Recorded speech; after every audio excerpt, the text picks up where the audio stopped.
Knowing a little something about my family and James will help you comprehend how this narrative transpired. My name is Victoria, and it's not something I share lightly. It's a whirlwind of treachery, trust, and those times when your life takes a sudden, sharp turn. James had been my father's best friend since college, but as I grew older, I began to see gaps in the flawless image he projected of my mom. James was charming, witty, and constantly the center of attention, and he had a way of making people feel special, like they were the only ones in the room. Evelyn is the definition of warmth and grace. She has always been the pillar of support for our family, particularly during difficult times. On the other hand, Dad put in long hours at work and was frequently gone for days at a time. It was well known that their relationship had deteriorated over time, but they continued to maintain appearances. I couldn't quite put my finger on it, but there was a tension in the air that wasn't there before James brought his usual charm, laughing with my dad, joking with me, and complimenting my mum a little more than usual. "You look stunning tonight, Evelyn," he said, with a smile that lingered a little too long. Mum laughed it off, brushing it off as harmless flattery, but I noticed the slight blush on her cheeks. Weeks passed, and James began to show up more frequently, even when Dad wasn't home. He would stop by to talk with Mum while I was studying in my room or assist her around the house. But soon I started to hear snippets of conversations that didn't quite sit right. I simply no longer feel like myself. "Jimmy!" When I came downstairs one afternoon for a glass of water, I heard my mother exclaim, "You're incredible." James said, "Evelyn, don't let anyone make you feel otherwise," in a quiet and comforting tone. One evening, the truth started to come to light. My dad had left for another business trip, and I was supposed to be out with friends, but I had come home early, exhausted from the day. As I approached my room, I heard soft voices coming from the living room, peeking through the doorframe. I froze in the hallway, my heart pounding. They were family friends after all, but something about the way they spoke to each other made my stomach churn. "You deserve better." I noticed Mom and James seated close to each other on the couch, their heads cocked toward one another, his hand resting softly on hers. "Evelyn." "It's not that simple, Mum," James muttered, her voice tinged with vulnerability that I had never heard before. I wanted to think it was all innocent, and that perhaps they were simply discussing something personal, but my gut told me otherwise. My mind was racing with questions. Was this an affair, or was it just going to become one? I didn't want to draw any conclusions. My mind was racing with feelings when I made the decision to approach my mother the next day. I wasn't ready for what I would learn or the repercussions that might ensue, so I got up early the following morning with the intention of confronting her about what I had witnessed. Betrayal, fear, and confusion, I was terrified that my mother, the head of our family, would do something that would destroy everything. But the picture of her and James sitting on that couch kept coming back to me, and I needed answers. When I went into the kitchen, she was humming softly as she made breakfast, and she appeared completely normal and unconcerned, as though nothing was wrong. I faltered, but then I reminded myself of the previous night's events. "Can we talk?" I asked, attempting to speak steadily, and she turned to face me. "Of course, honey, what's on your mind?" she asked, and I took a big breath. It was about James. For a brief period, her demeanor wavered, so quickly that I may have missed it if I hadn't been paying great attention. "What about him, James?" she asked in a carefully neutral tone.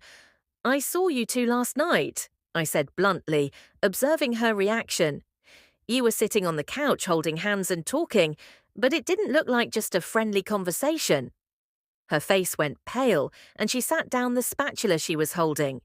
For a moment, she said nothing, her eyes darting to the floor, and then she sighed, as if the entire world had suddenly fallen on her shoulders. "It's not what you think." "Victoria," she said softly, and then I pressed for clarification because it didn't seem innocent.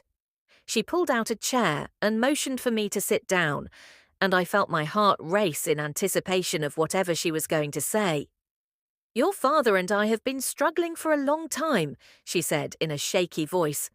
But I guess I haven't been hiding it as well as I thought James had been a friend who I could talk to when I felt alone. But it's more than that, isn't it? She said, rising. You're not just talking to him, you're letting him get too close. Her eyes filled with tears. I never meant for things to get complicated, she said. James has been supportive in ways your father hasn't been for years, but I swear nothing has happened. I would never do that to your father or to you. I wanted to believe her, but the recollection of their intimacy made me question whether she was telling the truth. I inquired simply, and she paused, giving me my response. I don't know, she finally answered, her voice barely audible above a whisper. I've been trying to distance myself from him, but it's difficult. I got up and scraped my chair loudly against the floor. Mum, this isn't just about you. If Dad finds out, or if anyone finds out, this could ruin everything. You have to stop this, whatever it is. She nodded, tears streaming down her face. You're right. I know you're right. I just stopped before she could say anything else. As if the universe were trying to test her willpower, the doorbell rang, and we both paused, sharing a glance that spoke 1,000 words. I'll get it, she murmured hastily, wiping her eyes and making her way to the door.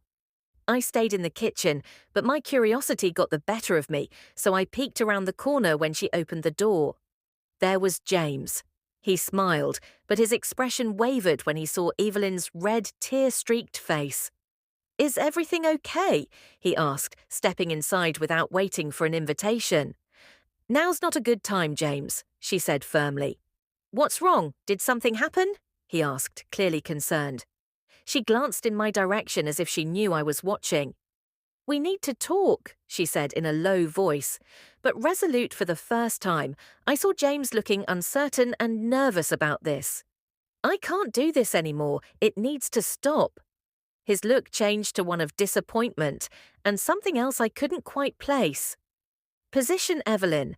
I never meant to complicate things for you. He said I just wanted to be there for you, and I appreciate that, she replied, her voice steadying. But this us, it's not right. I need to focus on my family.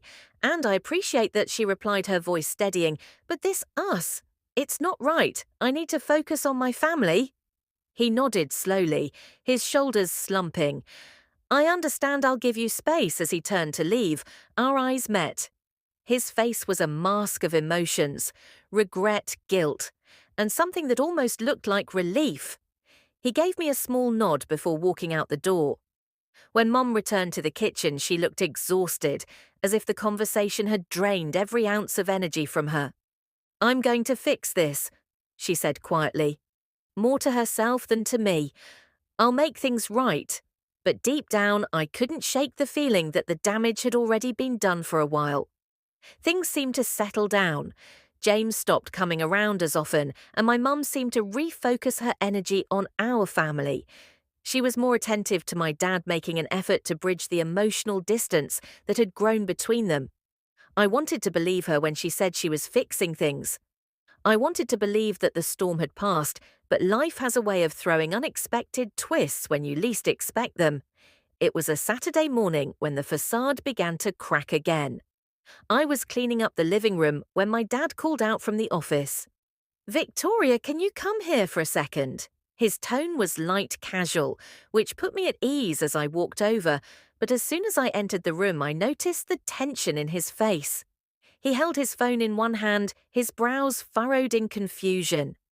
Do you know anything about this? He asked, turning the screen toward me. The sender ID's name made my stomach turn, even though it was a text message. The message said, I hope you're doing okay, Evelyn. James. I'll always be here for you. I tried to hide my anger, but my father's piercing gaze saw my hesitation, and he pressed, I don't know. I stammered, my mind racing, and I could feel the weight of the secret I'd been carrying pressing down on me like a physical force. As he scrolled through more messages, my father's face darkened. You wouldn't send these kinds of texts to a friend, would you? My mother arrived in the doorway, her face as pale as a sheet, before I could respond. She must have sensed the approaching storm.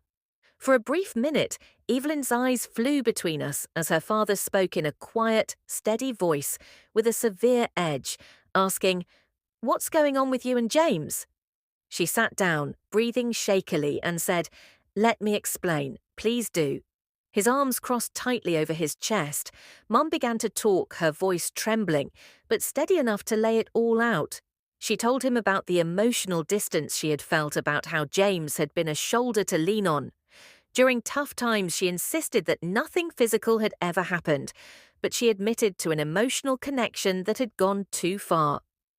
My dad listened in silence, his face unreadable when he finished. He leaned back in his chair, exhaling deeply. "So you're telling me that while I've been working my tail off to provide for this family, you've been confiding in James?" "My best friend, it wasn't like that," Mum said. "Quickly, it was never meant to go this far. I made a mistake, and I'm sorry. Truly, I am." The silence that followed was deafening. I stood frozen, unsure whether to leave the room or stay. "Victoria," Dad said, suddenly turning to me, "did you know about this?" I hesitated, the truth hanging heavy on my tongue. I suspected something, I admitted. I confronted Mum about it a few weeks ago, and she said she was going to end it. And yet here we are, he said bitterly. Shaking his head, the conversation that followed was one of the most difficult I'd ever witnessed. My dad's anger simmered just below the surface, but he managed to keep it from boiling over. He asked hard questions, questions that made my mum cry, and made me feel like an intruder in my own home. By the time it was over, Dad stood up and grabbed his keys.